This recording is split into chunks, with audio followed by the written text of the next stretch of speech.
My family has never truly been at peace. Growing up, I always felt like I was living in a dramatic movie, with my sister as the main character, an uncontrollable mess. She hung out with the wrong crowd, ran away from home multiple times, and made everything tense. While I was the well-behaved one trusted by our parents, she was the one they gradually lost faith in. When I was allowed to go out, she wasn't. By the time she was 17, they had almost given up on her. By 18, she was gone. But when she returned at 26, she brought back all the old resentments, and just when I thought everything was behind us, an argument broke out, forcing me to finally speak the truth I had been holding back for so long. I don't remember exactly when my older sister started to change. Maybe it was when she hit puberty. When we were kids, we used to play together, watching cartoons every weekend morning. But then, everything gradually shifted. She started hanging out with people my parents didn't trust, people who smoked, skipped school, and got involved in things they shouldn't. And somehow, she got pulled into it, unable to break free. Our home was no longer the peaceful place it once was. Arguments between my parents and my sister became more frequent. Some nights, I was jolted awake by shouting, the sound of things being thrown, breaking. My mother cried. My father was furious. And my sister, she just stood there, indifferent, her eyes void of regret. There was a time she ran away for several days, leaving my parents in utter panic. They searched everywhere, called all her friends, but no one knew where she was. When she finally returned, she didn't explain, didn't apologize. She just walked into her room as if nothing had ever happened. I never understood why she was like that. We grew up in the same house with the same parents, yet somehow we took completely different paths. I tried to be the good child, the obedient one, the one who studied hard and listened to our parents. But no matter how much I tried, I couldn't escape the chaos that followed her. I remember when I was in 8th grade, my parents finally allowed me to go out with my friends to the mall for the first time. It was a special moment for me. I had never gone out alone before, but my sister wasn't allowed to go. My parents made it clear they didn't trust her. They believed she would cause trouble again if given the chance. That day, I saw something in her eyes, a flicker of anger mixed with jealousy, but I said nothing. I knew that whatever I said, she wouldn't accept it. She kept spiraling deeper into instability while I tried to create distance between us. But no matter how much I distanced myself, I could never fully escape the storm she brought into our lives. Every time she messed up, our parents grew more stressed. And even though I had nothing to do with it, I was always caught in the middle. Over time, I stopped seeing her as a loved one.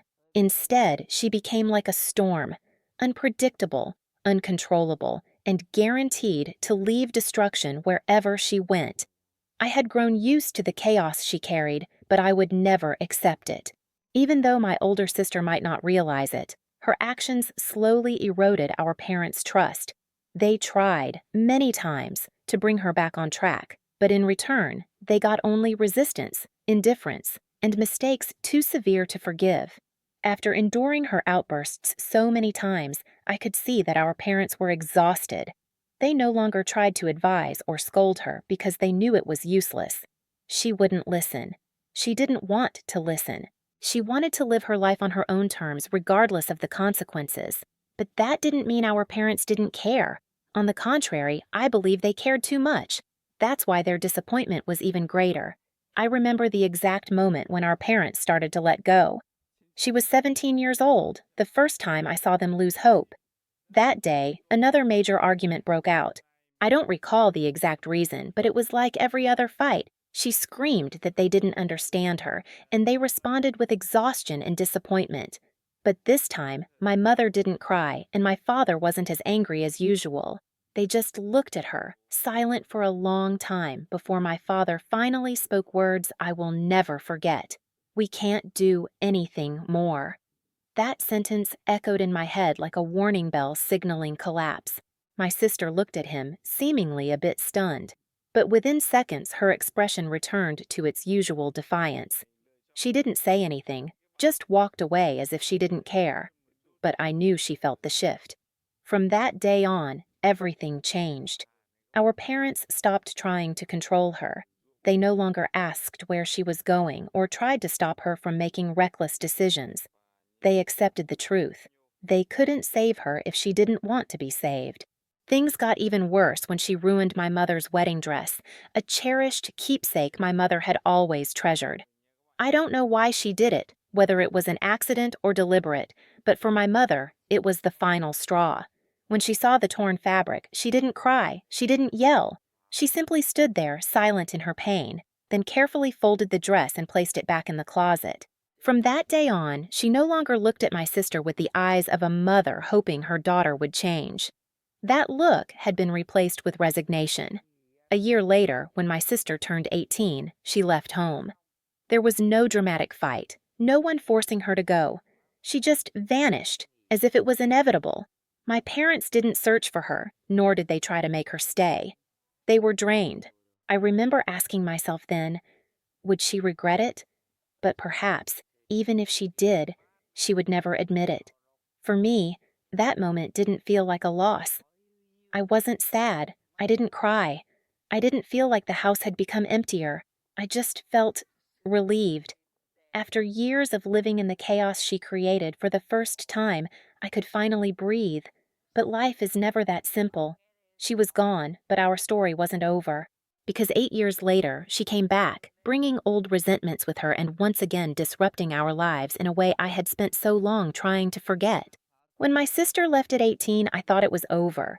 The house became more peaceful. No more arguments, no more nights of my mother crying in her room, no more disappointed looks from my father whenever he saw her. I finally began to enjoy the life I had always wanted, a life free from the chaos she brought. But life is never that simple. 8 years later, when she was 26, she came back. I had no idea how she had been living all that time. But when she appeared at our doorstep, I knew she was no longer the rebellious girl she used to be.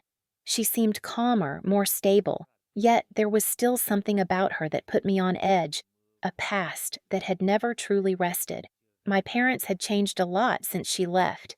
They were no longer the kind of people who would open their arms and welcome her back unconditionally. They had learned how to set boundaries. When she returned, they didn't reject her, but they weren't eager to embrace her either. Instead, they laid out clear rules. She couldn't live here, she couldn't cause trouble, and most importantly, they were no longer responsible for her. I thought she would understand. But I was wrong. At first, everything seemed fine. I saw her more often, and I started to believe that maybe, after all this time, she had changed. But then, things began to crack as Thanksgiving approached. My parents decided not to invite her, not because they hated her, but because they knew the family had already been through too much. They told me they simply didn't have the strength to let her back into their lives. And when she found out, that old, familiar anger resurfaced. I hadn't seen her that furious since the day she left. She shouted, demanding to know why she wasn't invited, why the family had turned its back on her once again. But my parents didn't argue. They just stood there silently, firm in their decision. And then the resentment turned toward me. She started talking about me, about how I was the golden child, how I was always favored while she was pushed aside. She was angry that I had our parents' love while she didn't. But that wasn't my fault. I had been patient for so long, but at that moment, I couldn't hold back anymore. I looked her straight in the eye and said what I had been wanting to say for years. Do you know why I'm the golden child? Because you never did anything right. You're lucky I'm even sitting here talking to you. My words hit her like a knife. She froze, tears welling up in her eyes, but she said nothing. Then she turned and walked away. I thought that would be the end of it. But then I got a call from her boyfriend. He was furious, accusing me of being heartless, of being cruel for saying those things to her. But I didn't care anymore. Because after everything that had happened, I realized one thing. Maybe she had reasons for what she did, but reasons were never an excuse. I couldn't keep enabling her just because she had a difficult past. And most importantly, I no longer felt guilty for it. That argument should have ended everything, but old wounds never fade so easily. I knew my words had hurt her, but they were the truth. And the worst part was that even knowing she was in pain, I felt no regret. After that fight, I thought she would stay away from me for a while, but instead, she became even angrier. Not long after, I started receiving long messages from her, blaming me for making her feel abandoned. She said I didn't understand what she had been through, that I had always had our parents' love, while she never did. At first, I tried to explain. I told her that the difference between us wasn't because I was favored, but because I had never broken our parents' trust the way she had. But she didn't want to listen. Gradually, her messages became more bitter. She started bringing up the past, the times our parents had defended me, the things I had that she never did. I realized that in her eyes, I wasn't just her younger brother. I was the symbol of everything she felt she had lost. Everything reached its breaking point when our parents finally told her they couldn't support her anymore. They were exhausted.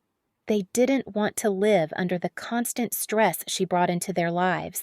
She was furious. For the first time in years, she reverted to her old self, screaming, breaking things, accusing everyone of abandoning her. And then she turned to me. "Do you have any idea what it feels like to have your whole family turn their backs on you?" she screamed, tears streaming down her face. "Do you know what it's like to be seen as a failure?" I was silent for a second, and then I said something she had probably never wanted to hear. "You weren't abandoned. You pushed yourself away from this family." The room fell into a suffocating silence. She stared at me, stunned, as if I had said something completely unacceptable. But it was the truth. My parents weren't heartless. They had tried, year after year, to bring her back. But she refused. She had chosen her own path, and now, when the consequences came, she blamed everyone except herself. She said nothing. She turned away, walked out of the house, and slammed the door behind her. I stood there watching her go. There was no anger left in me, no resentment, just a strange emptiness, because I knew, this time, she wouldn't come back. After you left, the house became quieter than ever. No more arguments, no more blame, no more tension weighing down between us. But instead of the relief I had once expected, I felt an emptiness inside me. Not because I wanted you to come back, but because I realized something. This might have been my last chance to try and understand you. I had always thought that if I were more patient, if I gave you more time, maybe you would change. But now, I understand that some people will never acknowledge their mistakes, not because they don't see them, but because they refuse to accept them.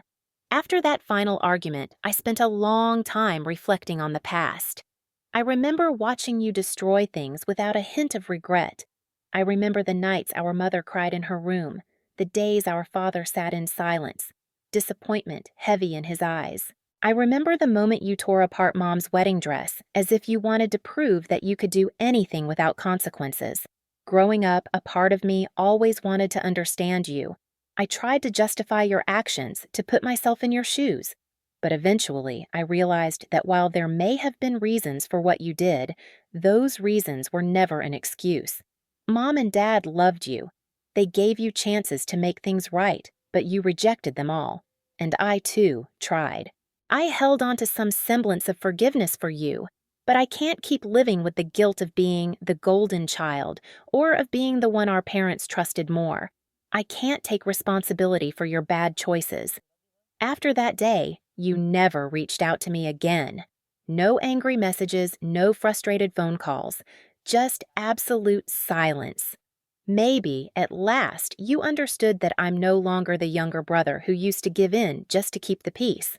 Your boyfriend called me one last time, still filled with anger, but this time I didn't respond. I no longer felt the need to explain myself.